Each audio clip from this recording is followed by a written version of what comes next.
Aujourd'hui, nous écoutons de l'Évangile, celui qui veut venir après moi doit se charger de sa croix et me suivre. La croix n'était pas une expression de rituel religieux, mais plutôt un moyen de torturer et de tuer des gens. Marcher sur le chemin de la crucifixion signifie que la personne qui porte la croix a déjà été condamnée. Et il lui fut demandé de porter sa croix sur le chemin de l'exécution. C'est un désastre, pas une bénédiction. Mais comment comprendre les paroles de Jésus à propos de la croix lorsqu'il dit « Celui qui veut venir après moi doit se charger de sa croix et me suivre ». Cela signifie-t-il que je choisis la mort et la douleur pour plaire à Dieu? Nous le comprenons lorsque nous lisons le verset en entier.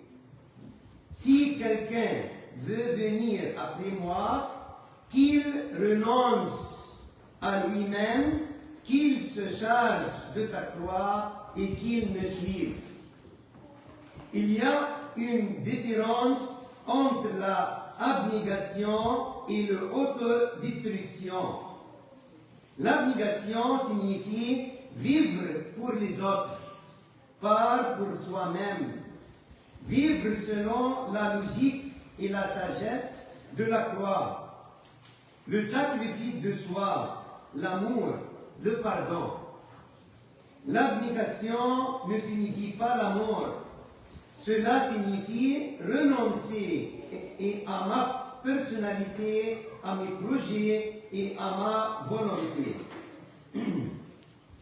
Une personne pécheresse est une personne qui est égocentrique.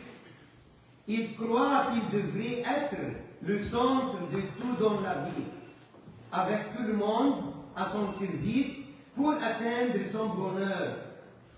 J'utilise les autres pour ma réussite et mon bonheur. Mais l'invitation de Jésus ici est de nous faire sortir de notre coquille. Nous ne continuons pas à nous concentrer sur nous-mêmes. Nous devrions plutôt lever les yeux, nous offrir aux autres et essayer d'être solidaires d'eux. Selon Saint Augustin, l'appel de Jésus est d'avoir un amour juste pour soi-même, en réalisant notre valeur humaine et en réalisant l'amour de Dieu pour nous. Ainsi, nous pouvons acquérir le courage de nous révéler et de sortir de notre isolement, de notre égoïsme. Nous regardons autour de nous et découvrons que nous sommes capables d'empathie et d'aimer les gens. Nous remercions Dieu aujourd'hui. La fête de ce jour qui tombe au milieu du carême, c'est une invitation à abandonner notre égoïsme, que nous jeûnions ou non, pour qu'une personne se renonce à elle-même. Il appartient à chaque être humain de pouvoir se tenir debout et vivre sa propre vie, sa vocation et sa foi. Par d'autres, par la grâce de Dieu et par la sagesse de la Sainte Croix. Amen.